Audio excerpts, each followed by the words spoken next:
Welcome to L3, Lori's Leadership Lessons, Episode 2. I want to provide clarity on what this video series is all about. My big passions are leadership development, change management, and women's initiatives. Now, there's a lot that falls within the umbrella of those categories, so you'll hear me talk about a multitude of subjects. The topic for this episode is accountability. Why is accountability so important? It's because accountability is taking ownership. It's taking control of a situation. To put it quite simply, accountability is empowerment. Let me ask you a question. What comes to mind when I say the phrase, the blame game? Do you think about instances at work when results have been less than stellar and all of a sudden everyone's pointing the finger? Do you think about it in your home life when it's a situation or conflict between a partner, a spouse, or a family member when things just don't seem to be getting done? There's a lot of instances when the blame game starts coming up. Now, tonight, I invited subject matter expert on accountability, John G. Miller. He authored one of my favorite books on the topic of accountability, QBQ, The Question Behind the Question, and I invited him to share his perspective on this subject. Welcome, John. Lori, thank you for inviting me on your show. Glad to be here. Someone once asked me, why did you write the QBQ book all about personal accountability? And I said the obvious, I needed it.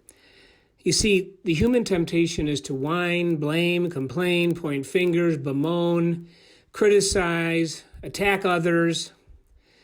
The best approach in life is to ask those QBQs, the question behind the question, like, what can I do to be my best today? How can I contribute to the world? What can I do to make a difference? Otherwise, we're trying to change others and we're looking outwardly. I found that joy and happiness come from me looking in the mirror and saying, what can John do better today than he did yesterday? How can he improve himself as a person? That's personal accountability, and that's really what the QBQ is all about. And it's great fun to live that life. Personal accountability. Thanks, Lori. John, thank you so much for joining us on this episode and talking about accountability. We loved hearing your perspective. I think it's so important that you talked about the intrinsic aspect of accountability. Let's talk about change as it relates to accountability. A lot of times there are extrinsic factors that cause the change to occur in the first place. Now you have a choice. When those extrinsic factors happen, it can feel overwhelming. It can feel like you have no control. And you start to go on one end of the spectrum to be the victim. And that's not a fun place to be. The change can feel overwhelming. It feels like you're completely powerless. But if you start going to the other end of the spectrum and start adopting the mindset about what can you do, how can you take ownership of the situation? That is the attitude, the behavior, and the mindset of someone that's accountable. And that's when you will feel liberated. I would like to take a quote out of John's book. He says, "Life is simply more satisfying and enjoyable for those who choose the way of personal accountability." I think that that's a wonderful way to end this episode. The one thing that I really want to emphasize is that you have to continuously build and strengthen your accountability muscle. You have opportunities all day, every day to practice and strengthen it, at home and at work.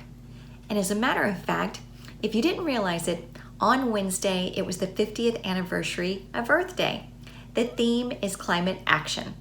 So if you want to build and strengthen your accountability muscle, why don't you practice there? Start thinking about some things that you could do to be more accountable.